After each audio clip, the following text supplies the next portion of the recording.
this week. We're going to be doing it on Thursday, and we're going to have some pasta ready for everyone. And but we are doing it at 6 o'clock in those fellowships. Everybody is welcome. It's really kind of shallow end stuff, but everybody's welcome. It's really cool. It's a lot of fun. Tony puts on a great Bible study. Hope to see you guys there. And the reason why we're doing it this Thursday is because of the very next slide, please. That is going on Saturday, but we're going to be setting up for it on Friday. So the Amazing Race, Taste and Recovery, save the date, June 27th, this Saturday. It's the big fundraiser for the big NCAA event in October, I believe, at the Doubletree. And if you guys need to know a little bit more about it, I'm here. Come talk to me afterwards. It's going to be awesome. It's going to be a lot of fun. I'm still looking to sponsor a team that wants to be part of the big race. So if you are interested, if there's 4 of you, right? Is there 4? Is it $50 for the team? No, I think it's I believe it's $12 a person, separate, or maybe it is 50. Well, whatever it is, right. I will. I'm going to sponsor a team. So if anybody in here, if there's 4 of you guys that want to do it, come see me afterwards. We need to put together a team. You're in one, right? I'm in one. Yep. You are. Okay. So after this Saturday, we got the 4th of July, the big resort. I think this is the 2nd or 3rd year. Awesome party, fireworks, you name it, speakers, swimming pool, games, you name it. It's a lot of fun. Come check it out. If you have any questions about this, come see me afterwards. I'll fill you in and get you dialed in. All right, the shoe drive. Set Free Church and Sam, this is their gig. Yeah, right, absolutely. Set Free Church. One of our partners in crime, they are helping Sam, and they're putting together a shoe drive. It's an amazing event. Sam leads it, and she's got flyers back here at the back for a little bit more information. She's also here. Where are you at, Sam? Yep, she's up on top. So if you guys have any questions, Sam will be down here at the bottom. And come see her if you have any questions. It's a shoe drive. We've been putting together shoes. You can bring the shoes here. And what we do is she comes to every meeting, obviously, and she just picks them up and takes them with her and gets them all ready. And we're washing feet and getting everybody dialed in with some shoes. All right. And then September 12th, the biggest recovery summit in the state of California. Yeah. The big one. Jill Hansen's Ultimate. This is where it all started. Recovery Summit, September 12th. It's going to be right here at Bethany Church. If you guys have any questions, Jill is here. She'll get you dialed in on what you need to know, how you can help out, how you can be of service. It's a great event. It's one of my favorite events in recovery, and it's just a lot of fun. So it'll be here this year, September 12th. We hope to see everybody there. Okay, that's right. Thank you for reminding me. Our very own Ashley. Where are you at, Ashley? Ashley. That's right, Ashley. Yeah. She's going to be repping it. She is speaking. She's on stage speaking. She'll be up here, one of the speakers. It's going to be great. Ashley's a great speaker. Can't wait to see you guys. All right. Here we go. Are we ready? Are we ready? Are we ready? Let's go. All right, let's do it. My name is Tony. I am a recovering heroin addict. What up, Tony?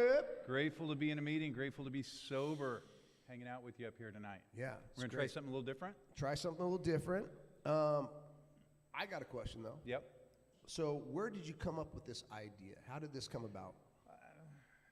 It just came about naturally. Just through the studying and teachers that I listened to, and the time in meditation and time in the big book and time in the Bible, and it just kind of showed up. I had this idea going on at one point. I was talking with my wife about it, about being kind of stuck in like a Groundhog Day type loop. Right.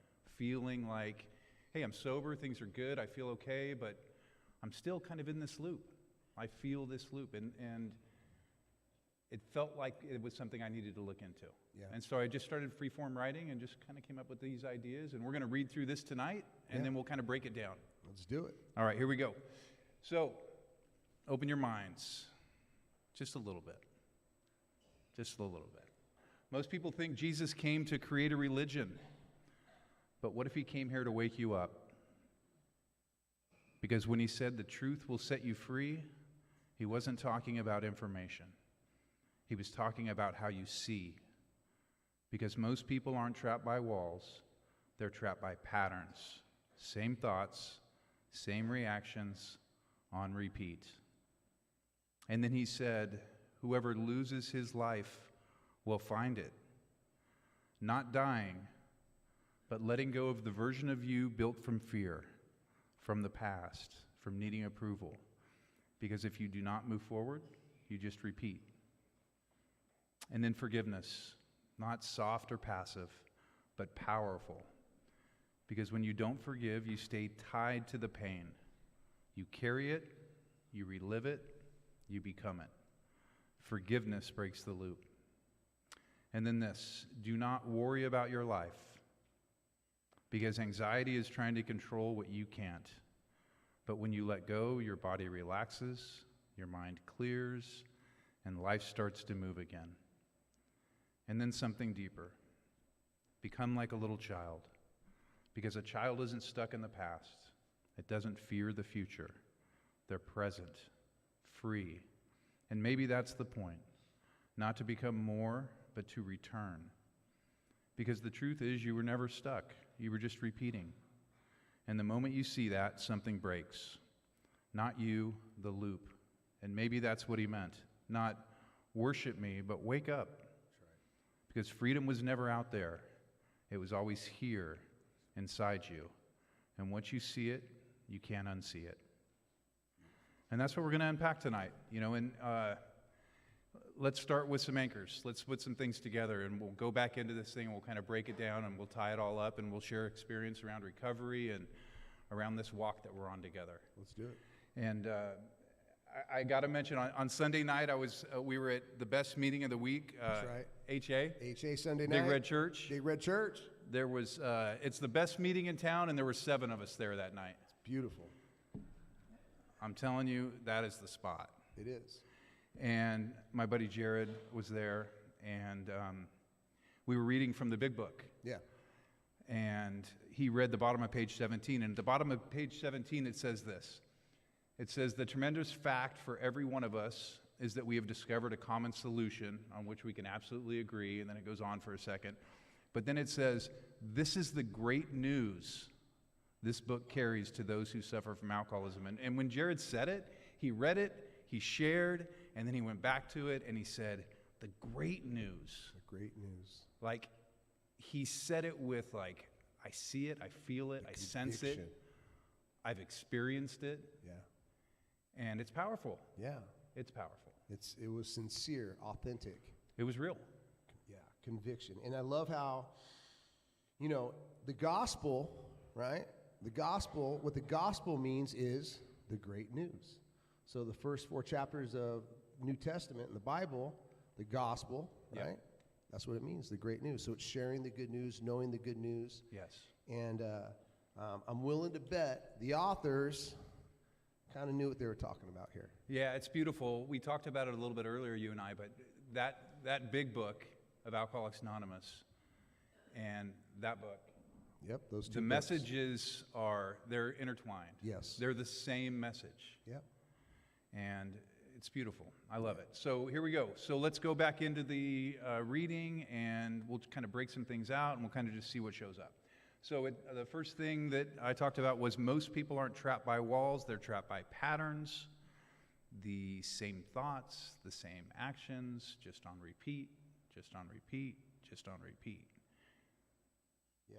And John chapter 8, verse 32 says, and you will know the truth, and the truth will set you free. I love that one. Yeah. So what does that mean? What is knowing the truth? Yeah. Right? What is knowing the truth? What are some of the patterns that I have in my life? Right. And we kicked around a few. I have some of the go-tos that show up for me. One of them, through the inventory process, I was able to identify some pretty deep patterns in my life that drive me to kind of stay stuck in a loop. One of those things is avoidance, for instance. This is uncomfortable. He's uncomfortable. This situation's uncomfortable. this bill's uncomfortable. Right. Like Finances. I got to look away. I got to avoid. And that for me. That's part of the loop. That's one of the walls that I'm trapped in. Yeah, and I would say, you know, everything from playing video games or social media. You know, sometimes when I'm caught in a rut and I'm working on something, sometimes it's easy for me. Oh, the first thing I kind of turn to is social media. Yeah. Just jump to it. Right. Or a game, right? Maybe I'm playing spades on my phone or something like that, or I have to move around. There's these patterns that we do. You know, one that kind of sticks out for me also is when I get bored and I'm at home, the first thing I do for some reason is I go to the refrigerator, I just open the door. You know? I'm not looking for something to eat, but I have to open the door for some reason to see what's going on in there. Or, you know, 11 o'clock at night, I can't sleep, I got to go to the pantry. And I just got to open up the pantry. Yeah. You know, I got to look at the same cereal boxes that I know are there. You know, the same cracker boxes, same potato chips. Yeah. It's a pattern. Yes. You know, and there's healthy patterns, right? Absolutely. There's good patterns, there's bad patterns. Absolutely. I've got a few. There's some that I do. The gym is one. I've been on this real obsessive thing about really tracking what I eat every single day. Yeah. I'm driving my wife insane, for sure. There's no doubt. You got the recipes, the healthy recipes. She's cooking, and then I'm weighing it before I eat it. You know, that kind of just insane stuff. Yeah. But that's a pattern that I've created, a healthy one, we could say, if it doesn't cause conflict. Going to a meeting, absolutely. Healthy pattern, right? Absolutely. You know, I think a lot of us know the unhealthy patterns that we were doing out there before we came to meetings, before we got in sobriety, right? You know, the chaos, the ritual that I would do every morning, you know, look in the wrong flannel pocket, looking for the heroin, you know, getting lost, getting upset, getting angry. It was like that every morning. Yeah, I had this loop. I'm gonna stop after this bag. Mm-hmm. I'm gonna get on Suboxone. Yeah. I'm gonna get off Suboxone. I'm gonna wean off this week. I'm gonna get this big sack, and then I'm gonna make it last 4 or 5 days instead of doing it in 2. And finishing it in 2 hours. I'm gonna go to a meeting, or I'm gonna reach out and ask for help. Those are things that I was going to do, but it was just something I would think about, ruminate on, and never take any action. Right, and those are the thoughts. Those are the patterns. That's the loop.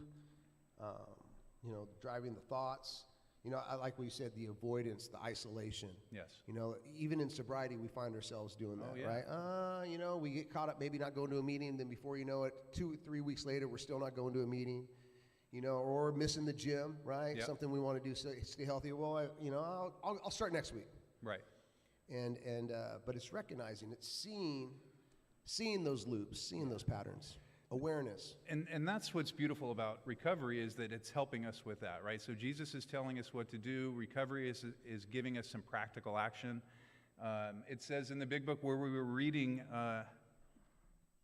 with Jared on Sunday night, it says there is a solution. And here's the solution. This is part of it. This is a section of it.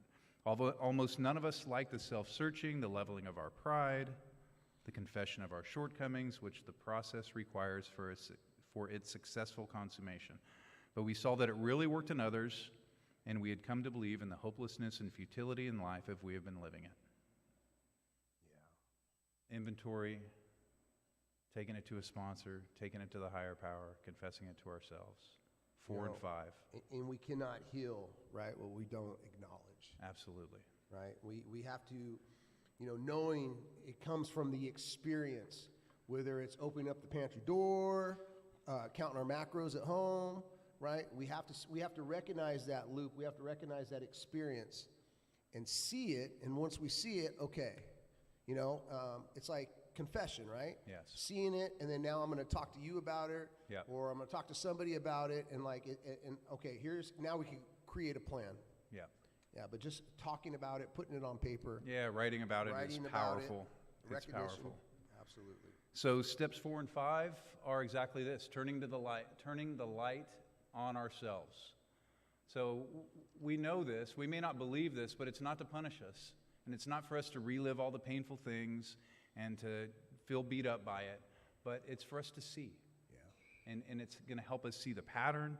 It's going to help us see what this loop is that we're talking about, and step 5 is the moment when we actually say it out loud. Right, the confession. Yeah, and then the truth does what the truth does. Yes. The truth heals. The truth heals. The ego thrives in the dark. It loves it in the dark. It relies on darkness. It doesn't want you looking at your fears. It wants to keep them completely unexamined and hidden away. That's right. And the big book talks about that as well. It says that we're driven by 100 forms of fear. Yeah. We're driven by 100 forms of self-delusion and self-seeking. And then we go out and we step on the toes of our fellows. We injure people. And then they injure us back. Right. And in that process, we feel like, what are they doing? What's wrong with this dude? Right. But it's us. We're driven by our fears. Absolutely. And ultimately, that's what sin does to us, right? Sin will trick us into thinking it knows what's best. Yeah. And it will trick us into thinking it's, and when really it's just hurting us, it's hurting the people around us or killing us. Yeah. And putting us in a bad spot. We're buying into the illusion of separateness. We're buying into the illusion of sin. We're buying into the illusion that we can't be fixed, that we're broken, that we're beyond repair, and that we need to hide and be shamed and, slunk away. The truth is, God has nothing but love and forgiveness for us. There's zero judgment for us. And we may feel and sense that from other people in our community or from our family, especially when we're new and we're just getting started with this thing. But we know that when we use these books and we follow the program of recovery, that there's a solution for that stuff that's hidden away and that's painful. Yeah. And we can find it. Yep. All right, so back to the reading, surrendering. So then he says, whoever loses his life will find it. So not dying. When I was a kid, I always thought he was talking about dying. Like, once I die, then I'll find myself with him. That's what I always thought he was talking about. I don't think that anymore. So what I feel like he's saying, at least to me, is that I need to let go of the version of me that I built from fear and from the past, from needing approval. And the reason I need to let go of it, the reason I need to surrender and lose that part of my life, because if I don't, I'm just going to get stuck, and I'm just going to keep repeating and repeating and repeating. And when we get stuck, we're getting stuck in the wreckage. Yes. Right? We're getting stuck in the wreckage.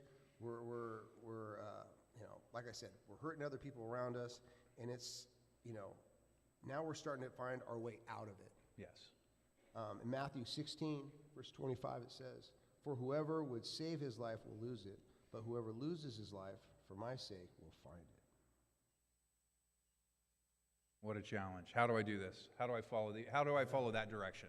Right? How do I lose my life for his sake? I know it starts, if I'm talking about recovery specifically, it starts when I finally give in to the idea that someone else can help me, that I can go to a meeting, that I can Willingness. ask for help. Right. So I start setting aside the idea that I can figure this out, back to those ones that we were just talking about when we were getting high. Yeah. I can't do it. Right. I need help. I'm powerless over my addiction, and my life is unmanageable.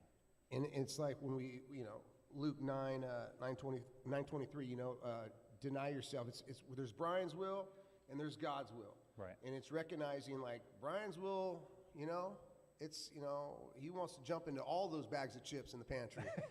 He wants to, go through that whole refrigerator at 1 o'clock in the morning, right?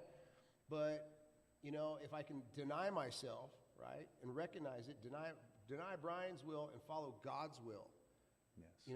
It's being able to see that, recognize it, deny ourselves, pick up our cross, become accountable, right? Become accountable and start walking the right path. So part of losing my life is really the set-aside prayer that we've gone over a few times. I love that. It was so helpful to me early in recovery, and it still remains helpful to me today, and it's something I encourage people to do often. It doesn't have to be about recovery specific. It could be specifically like, God, please help me set aside everything I think I know about my job for an open mind and a much needed new experience. Like, I'm messed up. I'm wrapped up in this thing. I don't know how to deal with this right now. Right. My wife, my kids, my recovery, whatever it is. But help me set aside the idea that I think I already know what needs to happen and what should happen, and put it aside, and stay open, pay attention, see where I'm at, and just try to be present.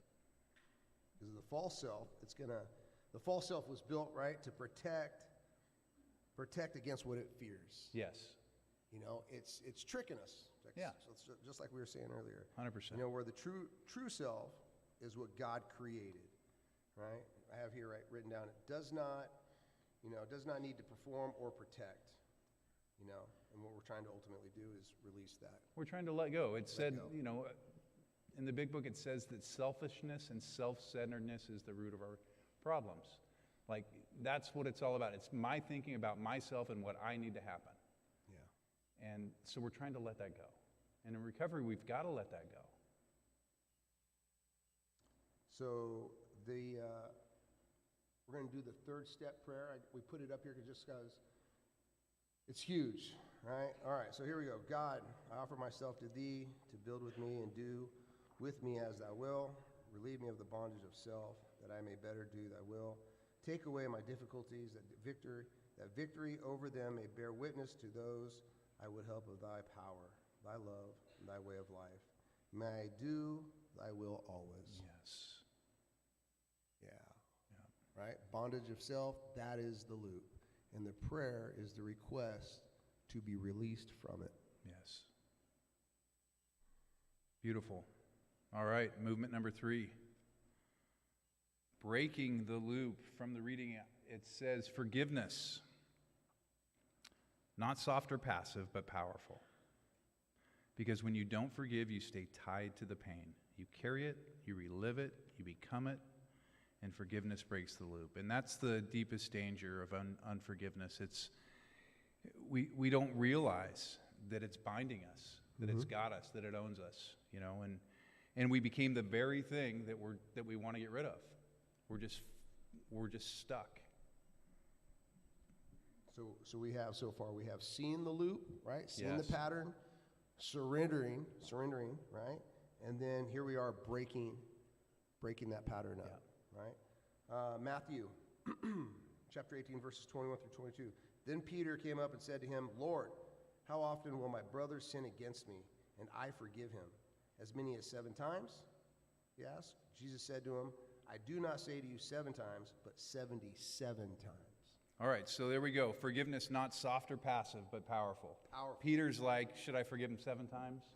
And Jesus says, no to the extreme. How about 77 or 77 times? 77 times. Give me an example of a passive forgiveness. Passive forgiveness is, so you've done something to me, you've injured me, and I forgive you with the attitude of like, I forgive you, man. You know, we're cool. Yeah. Like, kind of like I'm better than you, or because I've risen up a little bit higher. Or because I have to, like it's an obligation maybe. Yeah, because I have to, whatever it is. It's the idea of like, yeah, I get it. Yeah, I forgive you. We're cool, you know. But I think we've heard other examples in his Gospels where he says that if someone comes up to you and strikes you on the cheek. Right. So here you go. Someone walks up to you on the street and strikes you on the cheek. And then he says you turn to them the other cheek. That's radical forgiveness. Yes. So that is, it feels to me like that is like almost along the lines of you haven't done anything to me. Here's the other cheek. Yeah. You can't do anything to me. There's nothing to hurt. Right. You're not going to injure me physically, and I'm not going to get a resentment. I'm not going to get mad at you. I will allow. Now, I'm not saying we should allow to the point of violence. That's not the point. I mean, that wasn't Jesus' point either. But what he was saying was be radical in how you forgive. Yeah. Be powerful. Be powerful. You know, if I wrong somebody and they show me forgiveness, and then somebody does that exact same thing to me, and I'm like, yeah, whatever, man, we're cool. What I'm taking from this is, like, I want to kill that person with kindness. I want to show him forgiveness. I want to overly do. What I was taught forgiveness, I want to show this person that and then some. Yes. I want to go overboard, sincerely, authentically, genuinely. Almost to the point where, I mean, this is kind of radical to think, but almost to the point where they never really did anything to you in the first place. Yes. Like it never really happened. Yes. And if you think about it, that's kind of the concept that we're playing around with. So if something happened 20 minutes ago, and let's say you burned me 20 minutes ago, and I was mad about it 20 minutes ago, but it's 20 minutes later, then I've carried that burden into the present moment. So I'm carrying it like it really did happen, like it's still happening. And I start to become tied to it. I start to relive it. I create a story around it. Yes. I hurt myself. I hurt you. I can't have peace. I'm in hell. There's no heaven to be found. It's all about me and my story and the pain that I experienced 20 minutes ago. Right. And until I get over it, don't worry, I'll get over it. Give me a few minutes, give me 20 minutes, give me some time, I'll get over it. Until I get over it, Right. I'm going to have to suffer with it. And I think that's the kind of thing he was talking about. Yeah, we aren't holding the pain. The pain is holding us. Yes. The pain is holding us. Yeah. And resentment is the loop mechanism. It keeps us ultimately anchored in the past, right? Past failures, rehearsing the grievances, and as long as we are feeding the resentment, ultimately all we're doing is feeding the loop. Yep. And the big book says what? Big book says that resentment is the number one offender. It destroys more alcoholics than anything else. And from it stems all forms of spiritual disease, because we have not only been mentally and physically sick, but we have been spiritually sick as well. And so what I take from that is that truly what forgiveness gives me is everything that I really want. The only way to get to everything that I really want, happiness, peace, contentment, really tap into that love that's available to me, is forgiveness. Yeah. Until I can bring that, and that's what the teacher said. The teacher said, forgive them, they know not what they do. Right. As he's being tortured and hung on a cross to die, mocked and spit on, he says, right, you can't hurt me, forgive them. Forgive them. And we say this, I say this all the time, the Beatitudes are a big part of us here at 21, but a great lesson in the teachings of Jesus. To have a hunger and thirst for righteousness, in my opinion, is truly shown through a life of forgiveness. Yes. Right? And forgiveness, that is, like we were saying, that's what breaks the loop. Oh, man. That is the one thing that'll break the pattern. Yep. Whether you're forgiving yourself, you're forgiving others, that is going to break up the pattern, break up that wreckage of that continuation of just, hurting ourselves, hurting other people, whatever it may be. If we have forgiveness, right, that is ultimately what's going to, yes, once we recognize it, shut it down. It's going to give us what we really want. Yeah. It's going to take us where we really want to be. It's going to take us, yes. It's not like we've got something going, there's a beef between us, and I've got a resentment, and until you fix that, then I'll be okay. That's one of the things I learned by taking the 4th step with my sponsors. I wrote down a lot of times, like, I need Brian to come and apologize to me in order for me to be okay. Yeah. And when he does that, then I'll be okay. And when that doesn't happen, then I have a lot of fears attached to what's going to happen. Yeah. And why didn't he? And yeah. Yeah. And that's those are the loops we're talking about. Yeah, those are the loops, those patterns, that those we're thoughts. stuck in. Yep. And that's what drives us, yeah, absolutely. It keeps us in bondage. Yeah. All right, here we go. Movement for releasing from the reading. Anxiety is trying to control what you can't. Think about that for a second. Anxiety is trying to control what you can't. But when you let go, your body relaxes, your mind clears, and life starts to move again. So anxiety is the ego's attempt to play God, essentially. Right? Yes. It really is. It's trying to control the outcome. It's trying to control the story. It's trying to create a new narrative. Trying to trick us. Anxiety is trying to do something that is outside of really where we should be and where God's will is. It's us trying to change what's already happened. Right. So we come back to the truth. Right? That's where we are. That's where we always have to come back. So for me, the practice is I need to come back to the present moment. I need to come back to here, right now, sitting with you up here at 21, talking about this. That's important because what happens is, like for instance, you and I have been doing this Tuesday night thing for a long time. It never fails. Here's the loop. On the way over here, or once I get here, I'm like, ugh. I'm really nervous. That's the loop. Yeah. That's anxiety trying to control. And here's what I think happened. Here's some weird thing that plays around in my head. At some point, a long time ago, this is just a story. It's just a fable, but let's pretend it's Will for a second. At some point, a long time ago, the true me, went to my mind and said this: I need your help. I need you to get out in front of me. I need you to go project into the future. I need you to see anything that could possibly go wrong, and I want you to come back and report to me. I want you to tell me what you think, and then we'll make a plan on how to deal with it. And then my mind said, I got you. Yeah. Oh my gosh, we're doing this together. I'm on it. I'm going to be really good at my job. Watch me.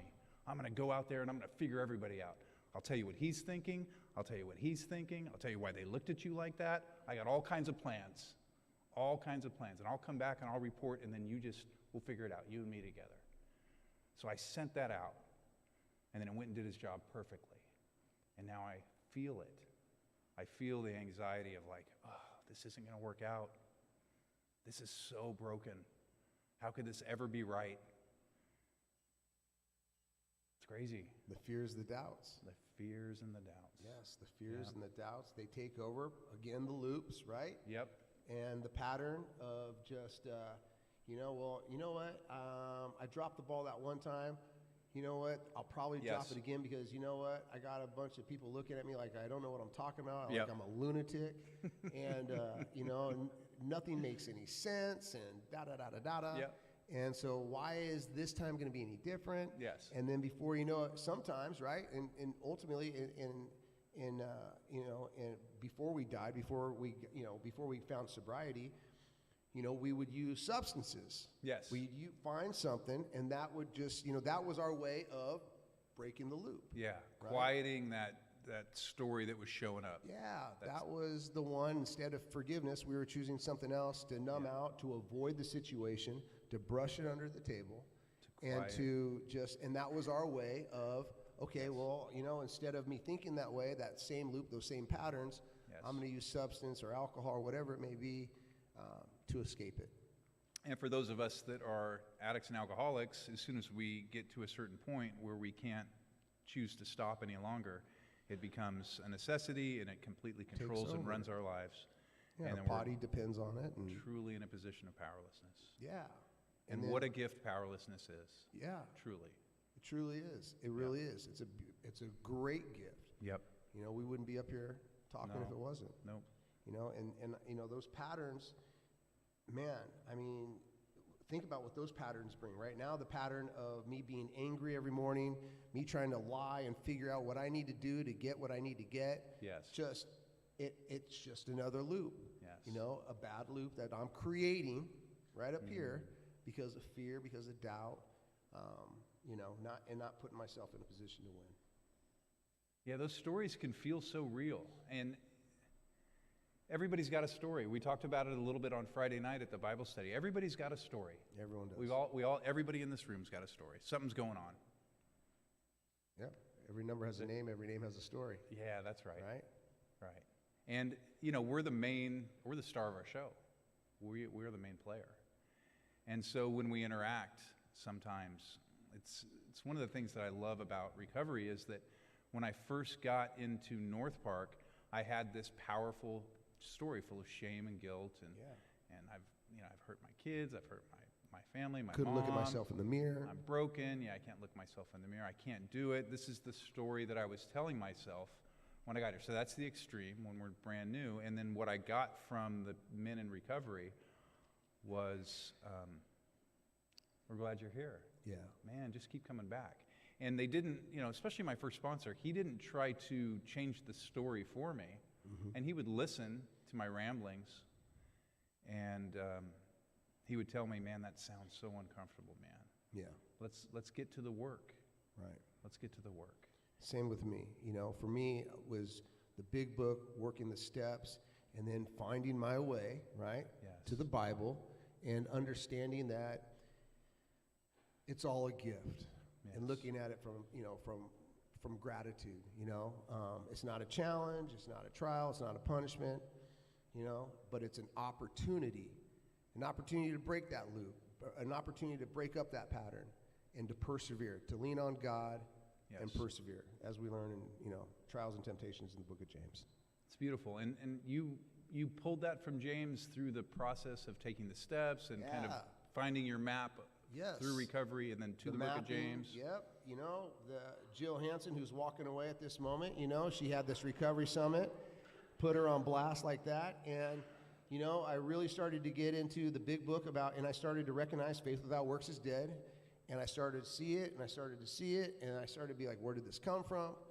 And before you know it, I am diving into this book, and then, I'm looking at what Paul means by, his faith, and, then I'm James, and like, oh, is it the same? You don't need works, but you need, but it was fun, and it was great, and it helped break up that pattern. Yes. It helped break up, it was a healthy pattern. It got me thinking, critical thinking. It made me, think outside the box and start to ask questions. Yes. And then, when we get together, asking you questions, and, when I get with Pastor Brent, asking him questions, and it was all healthy. It became new healthy patterns. Yes.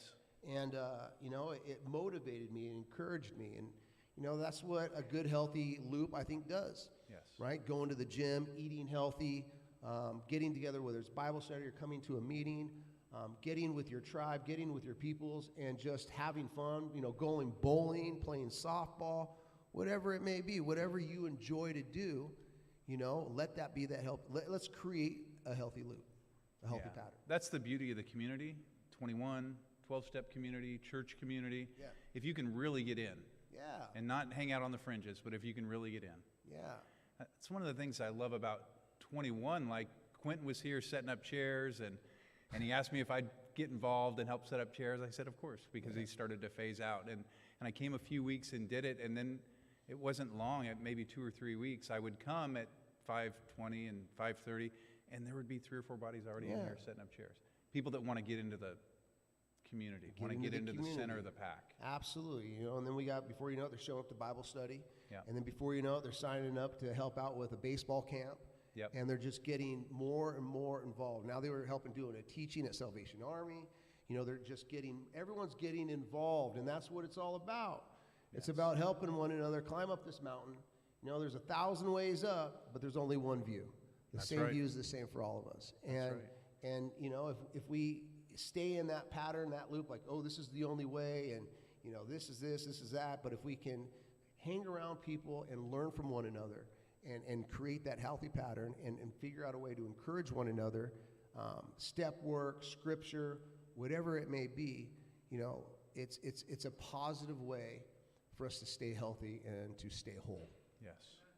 Amen. Yep. That's right. It's beautiful. All right, so what's Matthew say about releasing anxiety? All right, here we go. Matthew chapter 6, verse 25. Therefore I tell you, do not be anxious about your life, what you will eat or what you will drink, nor about your body, what you will put on. Yeah.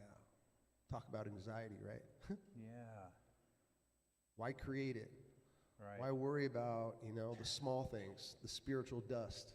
Yes.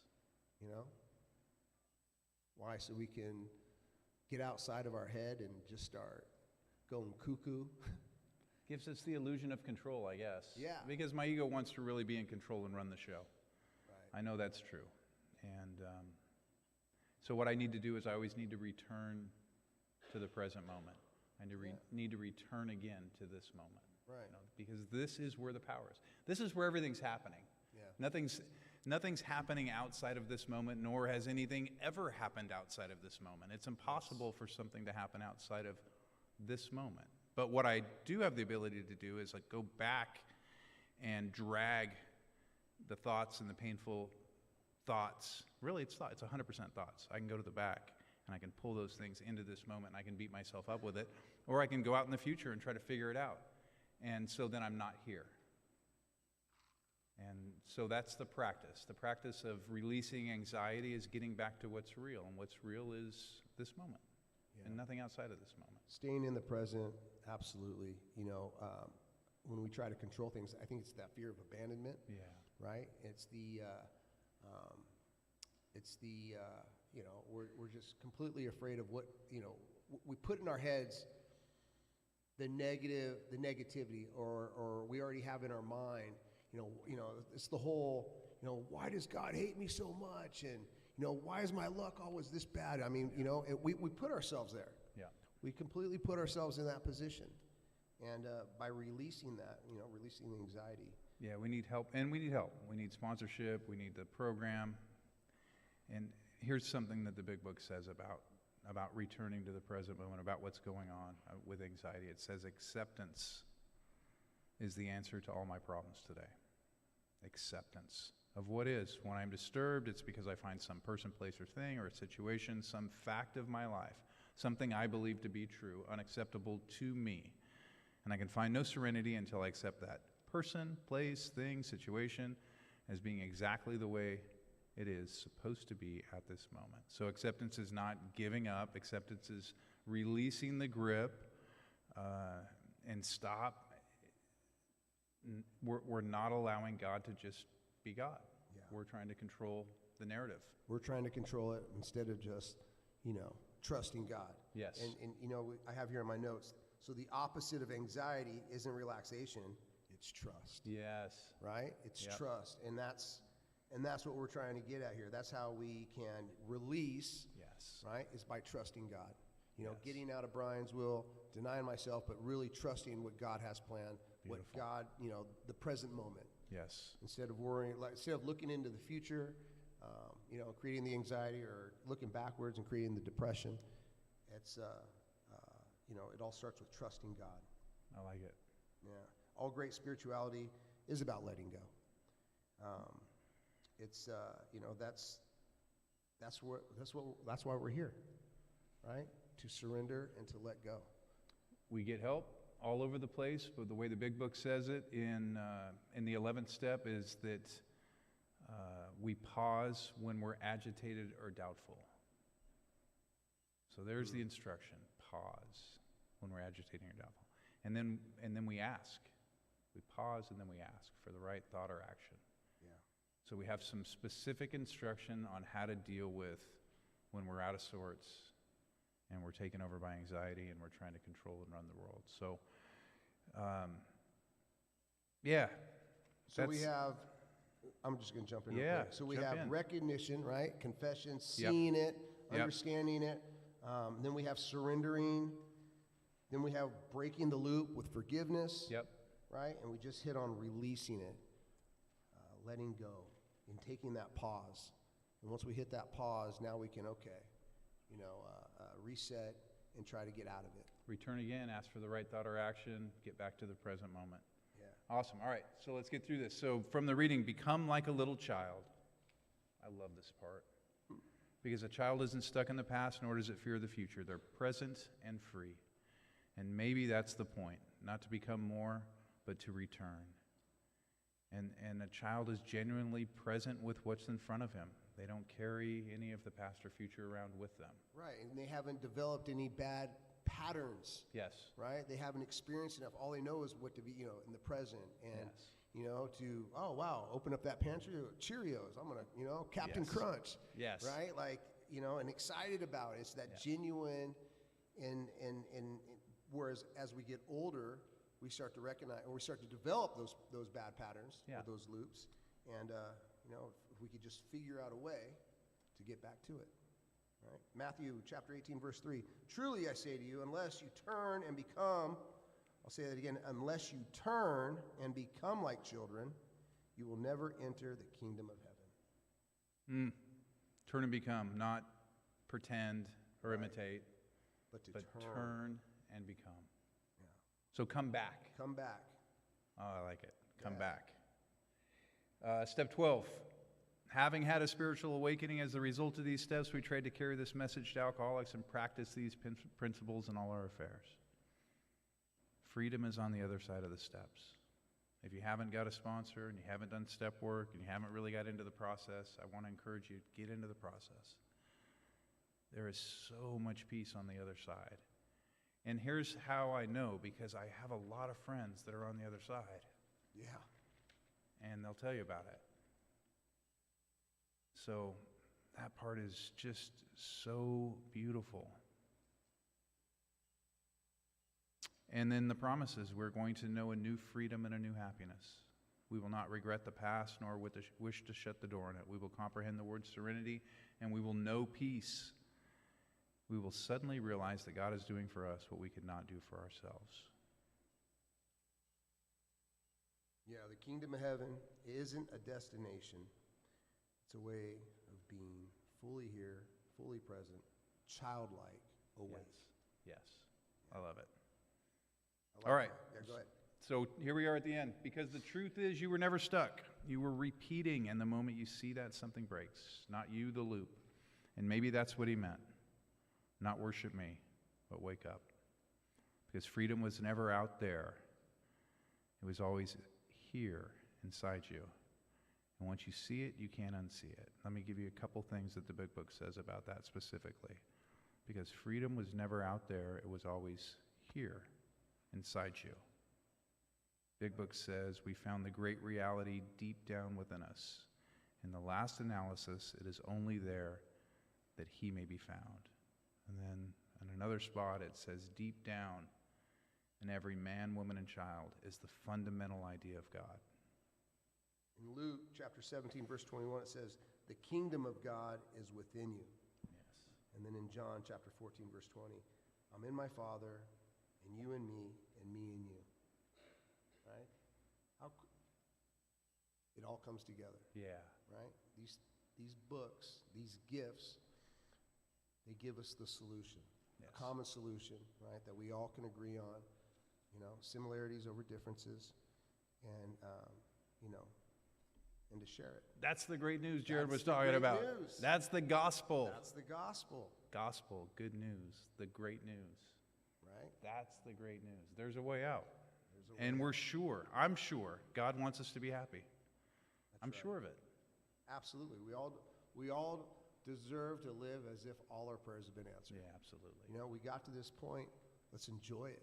Yes. Let's keep rocking it. Let's keep going, and let's help one another out. And when I'm down, pick me up. Yeah. Right? When you're down, I'm going to pick you up. I got your back. I got your back. I got your back. I got your back. But there's going to come a point where I need you to have my back. Yes. So we can do this thing together. Community. Hey, let's thank Tony for a great meeting.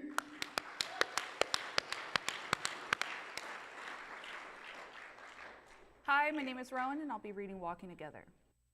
In the story of temptation read earlier, we were given a blueprint for success. How do we bring light out of darkness? Here's the solution. Jesus models what it looks like to bring order out of chaos. When he has a test of heart, he responds, "It is written," which is another way of saying it is in the Word, and Jesus has the Word in him. Not only does Jesus know the path, but he walks the path correct. Not only does Jesus know the story of God, he trusts the story of God, and we see him doing that precisely in the story of temptation. What would happen this week if you had a test of heart? Would you know the Word? Would you trust the Word? As we walk together, just as Jesus walked the path, we equip ourselves with the profound wisdom of Scripture. So, the next time temptation or challenge confronts us, we stand resilient, declaring with conviction, "It is written." Know the Word, trust the Word, know the story, trust the story. Know the path, walk the path. God has a plan, we just need to trust it. It was written. Alcoholic. Let's give them another hand. They're amazing.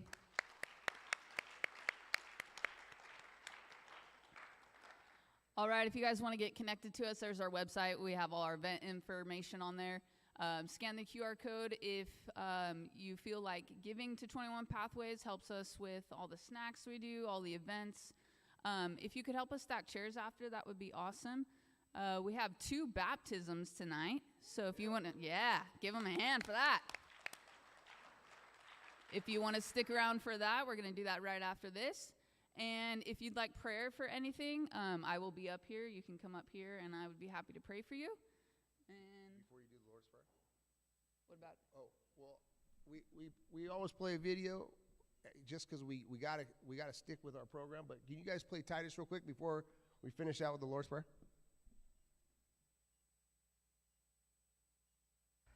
Hi, my name is Rowan. We equip ourselves with know the Word, trust the Word, know the story, trust the story. Know the path, walk the path. God has a plan, we just need to trust it.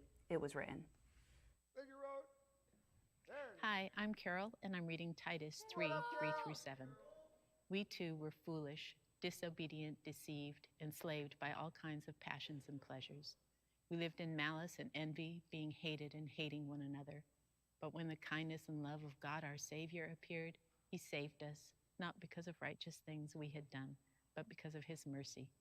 He saved us through the washing of rebirth and renewal by the Holy Spirit, whom he poured out on us generously through Jesus Christ our Savior, so that having been justified by his grace, we might become heirs, having the hope of eternal life. Hey, All right, now if you guys will join me in the Lord's Prayer. Our Father, who art in heaven, hallowed be thy name. Thy kingdom come, thy will be done, on earth as it is in heaven.